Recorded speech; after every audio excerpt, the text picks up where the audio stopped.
So we move to chapter 11, sampling techniques and expected values.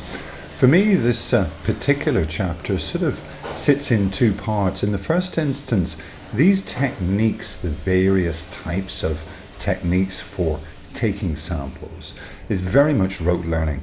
It's all about the definitions, and all of the questions just about that we'll come across in the MA exam will be centered around the definition, the different types of techniques. The expected value area is different because that's more numerical based. We're talking about probabilities. And note that expected values for me, when we're looking at questions concerning EV, really they're fairly straightforward. So once we've done 5 or 6, we should be able to deal with most of them. Let me explain what I mean as we walk through. So first area, sampling techniques. Now, what exactly do we mean by that? Well, let's start at the beginning. Let's talk about a population. What do we mean by that? Well, broadly speaking, we're talking about a set of items from which a sample is drawn to form conclusions.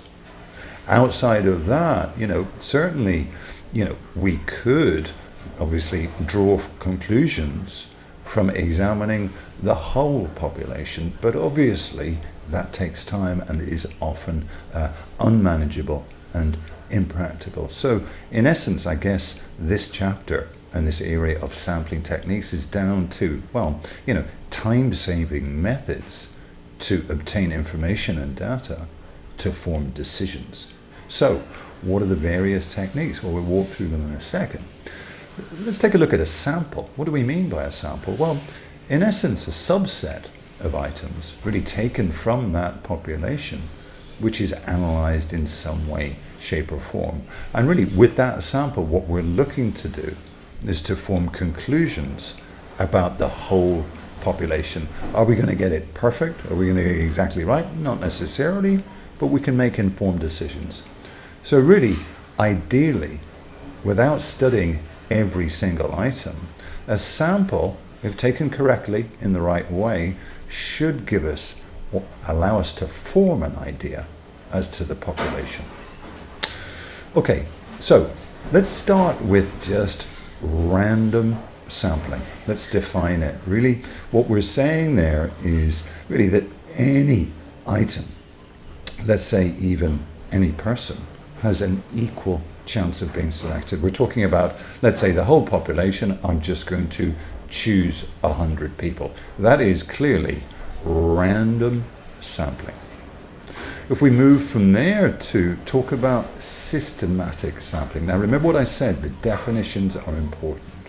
Really, now systematic, we're talking about really a technique that takes every nth item, let's say every 100th item, after the first item, selected randomly. Okay, so to some extent random, but at least we're focusing in on a selected systematic view.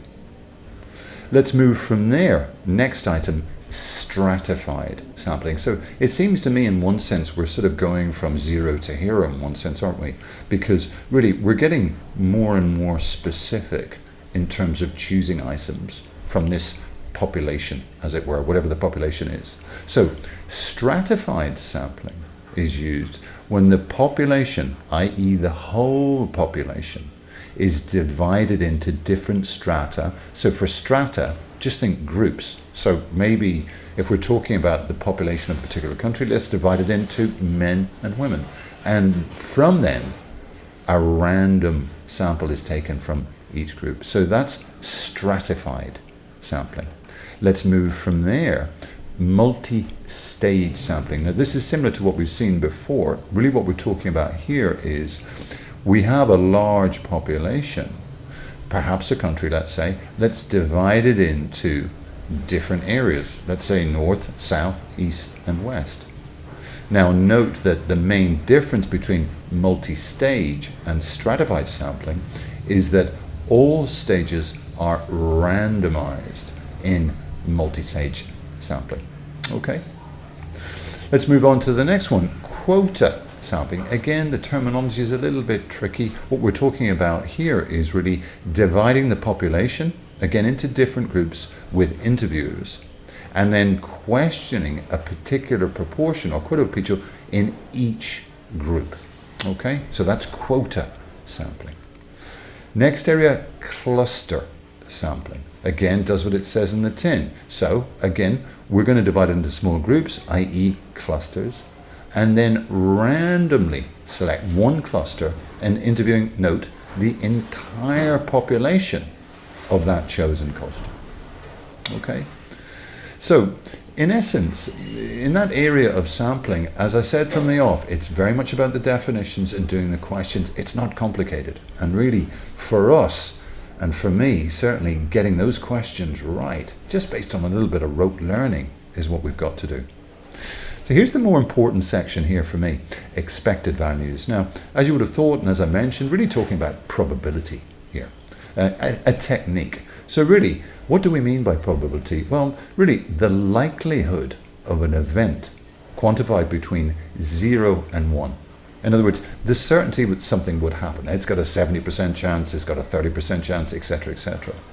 So really, when we think about probability, I guess we can sort of surmise it by looking at this equation. The probability of an event occurring is the number of events, i.e. the number of events occurring, over the number of possible outcomes. So think about something like the lottery, for example. We know that the chances of you, me, or anyone else winning is pretty low.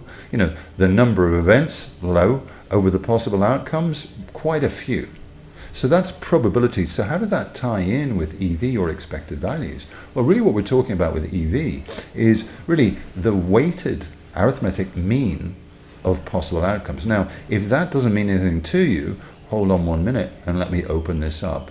When we talk about expected values, we're really saying that the expected value is calculated by multiplying each outcome by the probability of that outcome and adding up the total. Now, if that doesn't make any sense, bear with me. So, in essence, what we're saying is that we've got a number of probable outcomes. Our decision rule is going to be based on whatever the outcome has the highest expected value. And in terms of the formula, it's pretty straightforward. We've got the expected value of the event, excuse me, we've got P for probability, and we've got the expected value of the outcome. So all that we would be doing is saying, okay, well, what's the expected value of the event? Well, let's take the probability of various outcomes, yeah, and simply multiply them out. And we're going to get, in effect, a total, okay? And what are we going to do? We're going to take the highest total, or indeed the highest EV. Now, there's quite a lot of information in that section. It's quite short, but there's a lot to sort of grab onto. Again, as I've said, practice makes perfect. Let's just do the questions. We'll get better, and indeed better and better. Okay?